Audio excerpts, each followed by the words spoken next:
about to have a visitor. Oh, interesting type. And most unusual, I'd say.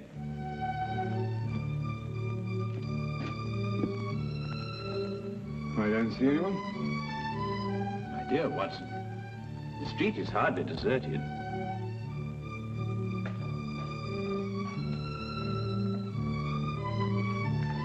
No, I don't mean that. I see one or two people, of course, but nobody appears to be interested in this flat. Watson, for the past 5 minutes, that young man's been summoning up courage to call on us. Oh. He's vacillated between doubt and decision, fear and fortitude. Ah, at last fear is conquered. Fortitude is the victor. Well, I suppose you've deduced the whole thing. Who he is, what he wants, where he comes from. As a matter of fact, I haven't the slightest idea. But with so unusual a client, I fully expect a most unusual case. If he comes here. Wait. Ah, the first step.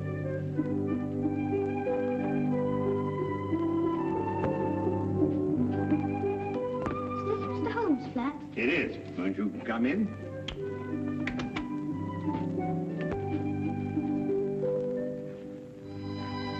Hello. Are you Mr. Sherlock Holmes? Yes, and that is Dr. Watson. How'd you do? Anything the matter? No. It's just that... Yes? Well, I thought you'd be much stronger looking. Oh, well, I'm really quite strong, you know. I can tear dictionaries in half. Can you really? Yes, of course, and I'd show you if I had a dictionary handy. Well, what I've come to see you about will take brains. Well, I think Mr. Holmes has an ample supply of those. Now, wouldn't you like to sit down? Oh, thank you. Hello there, Memoir. Cup of tea? No, thank you, sir. I'd like to get right down to business. Oh, good. Well, my name is Andrew Fenwick. I'm 11 years old, and I live at number 17 Dudley Court, Upper Spimment Street. Splendid. Now, what appears to be your difficulty? Mr. Holmes, my father has disappeared. Disappeared? Yes, sir. His name is Herbert Fenwick. He's a bookkeeper at Rondale Industries. He's tall and wears glasses. Will you find him for me? I'll do my best, Andrew, but first you'd better tell me the whole story and anything else that may matter. Well, sir, Dad's always been the happiest and most wonderful person in the world. Each night he'd come home and joke and tell funny stories. And every Sunday we'd take bicycle trips or fly our kites or something like that. You might see he was a pal of mine instead of just a father. I understand. Go on.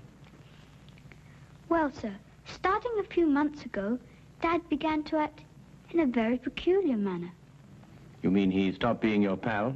It was more than that, Mr. Holmes. Dad began to leave the house for days at a time. He wouldn't tell Mum and me where he was going or when he'd come back. Just acted mysterious and was as jumpy as a cat. When was the last time you saw your father? Over 3 weeks ago. That's why I'm so worried. Usually he'd be gone for a day or two. Mr. Holmes, I'll give odds he's in some sort of trouble. And I bet Jack Driscoll is behind it all. Jack Driscoll? Yes, sir. Just before Dad left, the last time, he told Mum and me what to say in case this Jack Driscoll came round the house looking for him. We were to say that Dad had gone to Scotland to visit his brother. And that's got me worried too. Why? Because Dad hasn't got a brother. Have you ever seen this Mr. Driscoll? No, sir, I haven't. I don't know a thing about him, but I don't like him. Why hasn't your mother been to the police about this? I suppose that's because Dad told her not to do a thing about it. Not that no matter what seemed to happen, she was just to wait and have faith. But it's over 3 weeks ago. I just couldn't wait any longer. Then your mother doesn't know you're here? Oh, no. If I told her, she'd try to tartan me off for sure. Besides, she's been quite ill, and I wouldn't want to upset her. Your mother hasn't been well? No, sir. The doctor said she had pleurisy or something like that. She's been very sick. I really wouldn't want them to know I've come here. Your visit will be held in the strictest confidence. Thank you, sir. And you will take the case? I'll look into it immediately.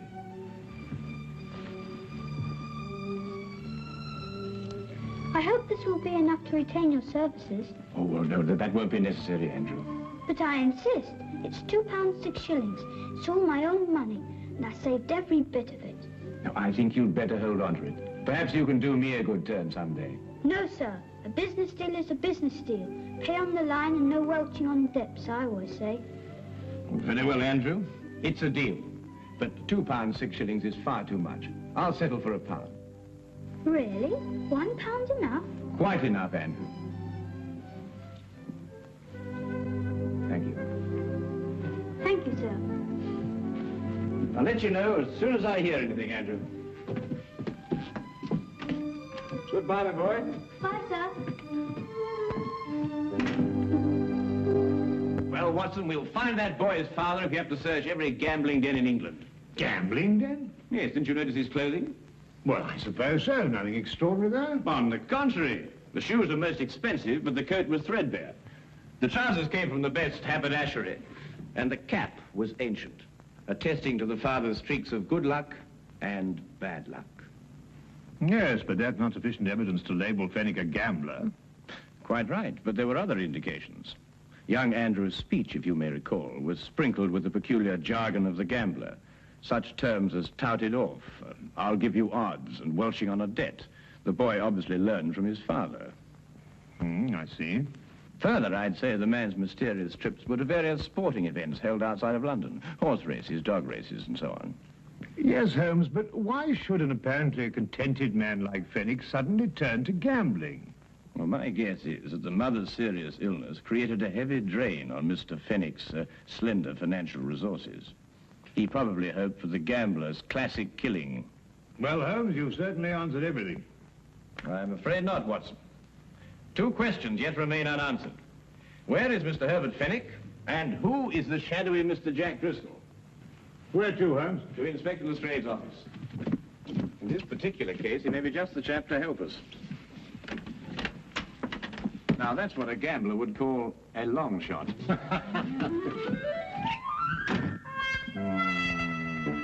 Driscoll. Jack Driscoll. Oh, yes, I remember him. He was in the coal business. Oh, no, Lestrade. I don't believe the Driscoll you're referring to has any bearing on this case. Stockbroker? No, I don't think so. Parliament? No. Railways? No. Musician? What? If you'll excuse me, sir. Now, what is it? What is it, Wilkins? Jack Driscoll, sir. Alias Jack Ellersey, alias Gerald Jackson, sir. Arrested 1891, suspicion of murder, released. Arrested 1892, burglary, convicted and served 1 year. Arrested 1894, suspicion of forgery, released. At present believed involved in illegal bookmaking practice. Whereabouts unknown, sir. Now, that unsavory brew sounds much more like our cup of tea.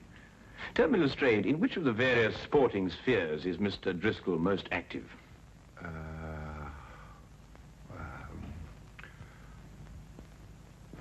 Rumour has it that Mr. Driscoll is concentrating his efforts on prize fight matches, sir.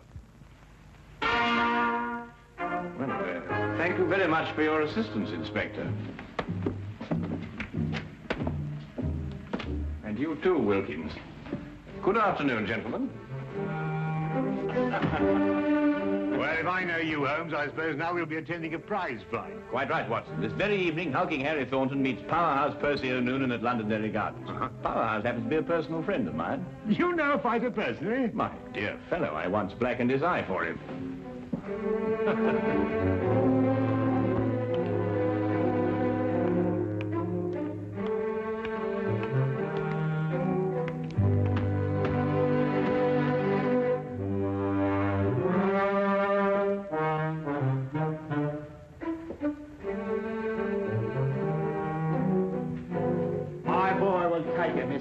Because he thinks. That's the kind of fighter I like, a fighter with brains. A very good combination, Mr. Finnegan. The best. Sometimes you makes a mistake. You sees a fighter what? It's hard, and you think maybe you got a champion. But if he don't think, nothing. You understand? Oh, yes, perfectly. Tell me, Mr. Finnegan, have you got... Excuse me. It's time Percy got started now. You can take him up now.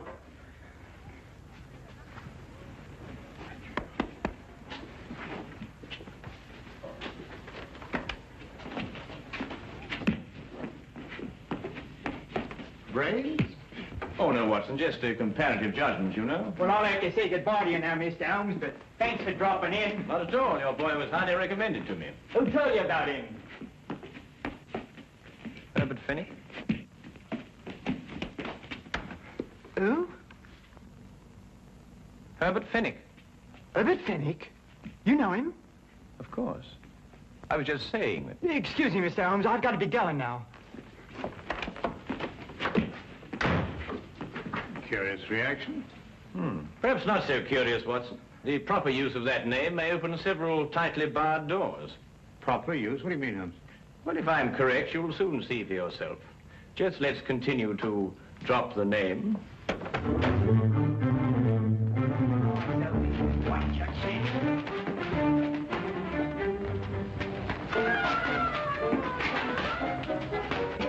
That's it now.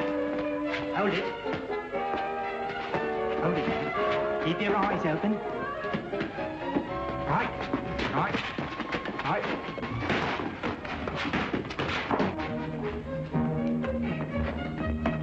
Watch it now, Percy. Watch it. That's it. That's it. Hold it now. Hold it.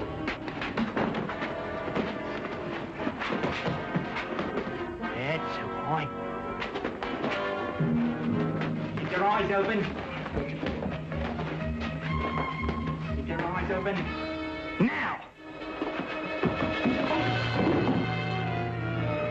I tell you to keep your eyes open. Get up!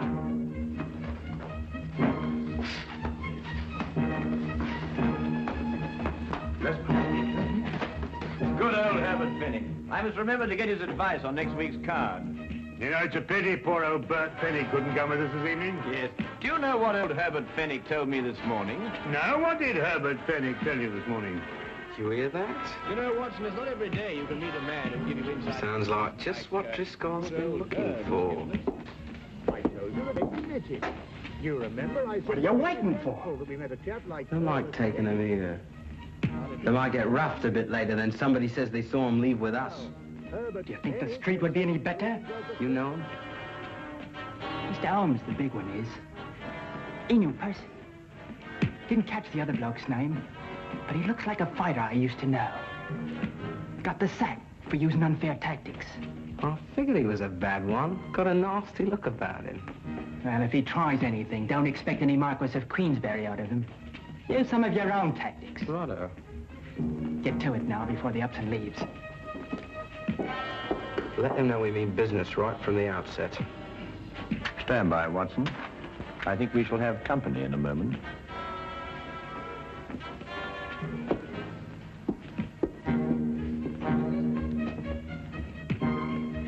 I beg your pardon? Herbert Fenwick a friend of yours? Yes, but I don't see why. You come with us. Certainly not. Who are you? It will be much easier on you if you don't make a fuss.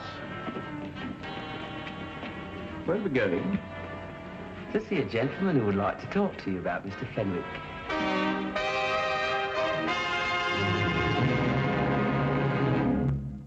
All I want to know from you is where you saw Fenwick last. Well, I believe it was at Murgatroyd's saloon. No lie. Here, I say, look. Fenwick wouldn't go to Murgatroyd's. Maybe the Green Man or the Houndstooth or the Brass Goblet, but never Murgatroyd's. There isn't too much money. Well, Mr. Driscoll, you've been to a lot of places today. Perhaps it was one of the others. How do you know my name? Well, You were pointed out to us. It seems you're quite a well-known figure in certain circles. Well, Mr. Driscoll, if we should see Mr. Fenwick again, is there any message you'd like us to give him? he knows what I want, that Wilshire. Oh, he's in debt to you, is he? Over £1,000. I'm not willing any longer to collect. If I get my hands on Fenwick, that'll be the last of him. And that goes for you, too, if I ever find out you helped him in any way. Now, get out of here.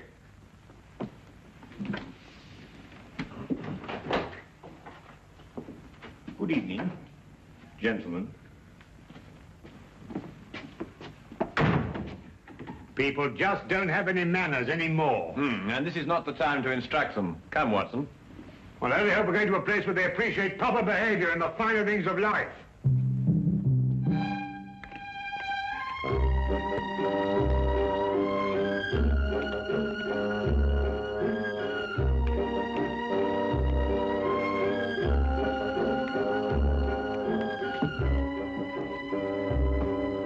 I'm sorry, Governor. Not at all, sir. Not at all. Oh, really, Holmes, we've been to the Coach and Horses, the Green Man, the King's Head. We've interviewed dozens of disreputable characters. Must we go through all this process again? I'm afraid so, Watson. It's the only place that we can obtain some further information as to Fenwick's whereabouts. No. Oh, barman. Yes, sir? 2 pints of mild and bitter, please. Oh, and some information. Mild and bitter's cheap, sir. But not the information, eh? Oh, no, sir.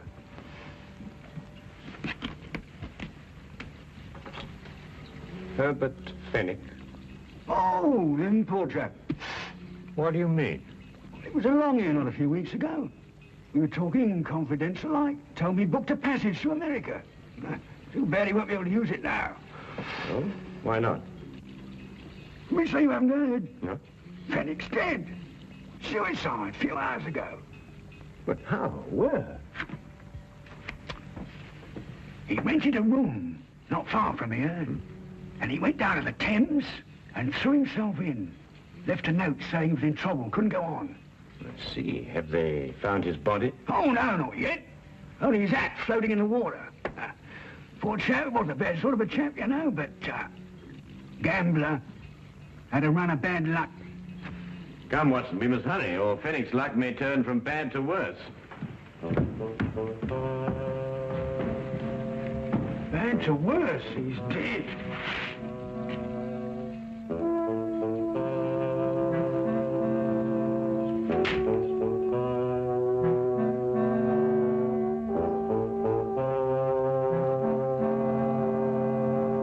Well, there you are, Holmes. What more do you want?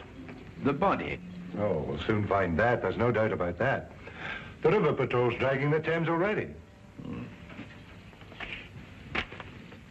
I assure you, Inspector, Herbert Fenwick is still alive. Then why should he write a suicide note? Surely the question is, why should Fenwick write a suicide note in such explicit detail? Listen, this is a terrible thing to do, but I have made up my mind. It is the only way to end my difficulties. Today at 6 p.m., I'm going to the Thames. I will jump from the Hertford Bridge. Forgive me, but have faith. Signed, Herbert L. Fenwick. No, Holmes, I can't follow that line of reasoning. Then perhaps this may convince you. Take a look at that hatband with Fenwick's name on it. You'll notice that it's absolutely brand new, whereas the hat, of course, is unmistakably old. You mean then, Holmes, that Fenwick here had his name put into his band in the last 2 or 3 days? Exactly. Merely a ruse to make people believe that he committed suicide. Yes, but why should a man say he's dead if he isn't? Well, to avoid his muscular creditors, for one thing. If they believed the reports of his death, they'd have no choice but to write him off as a total loss. Yes, but if he's still alive, somebody's bound to see him sooner or later. Not if he's made plans to go to America. All right, then. I'll have an alarm sent out to all the ships in port. I'm afraid, Lestrade, that'll be too late. Now, what do you mean? Because he has no money. He needs it badly, and he needs it quickly.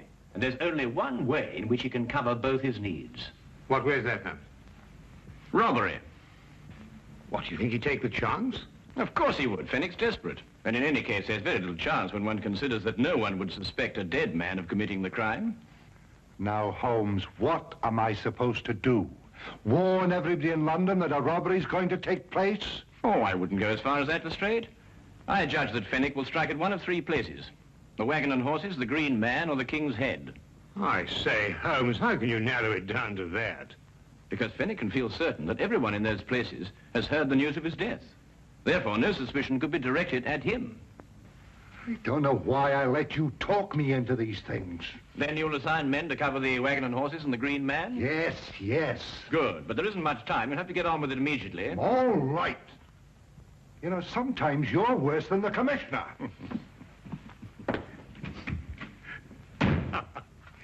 Tell me, Holmes, what about the King's Head? Ah, that will be our little project, Watson. But first, I want you to carry out a mission of the utmost importance. Now, listen to me closely.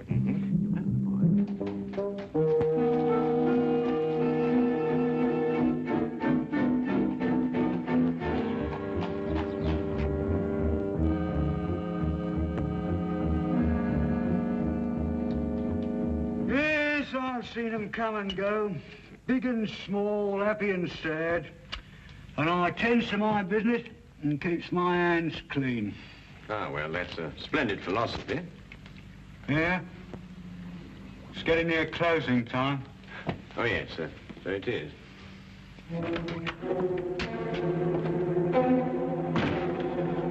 Put your hands up. I'll take that if you don't mind. I'm sure he does, but then he has very little choice, has he? You, get over there. Go on, hurry up. You two. Go on.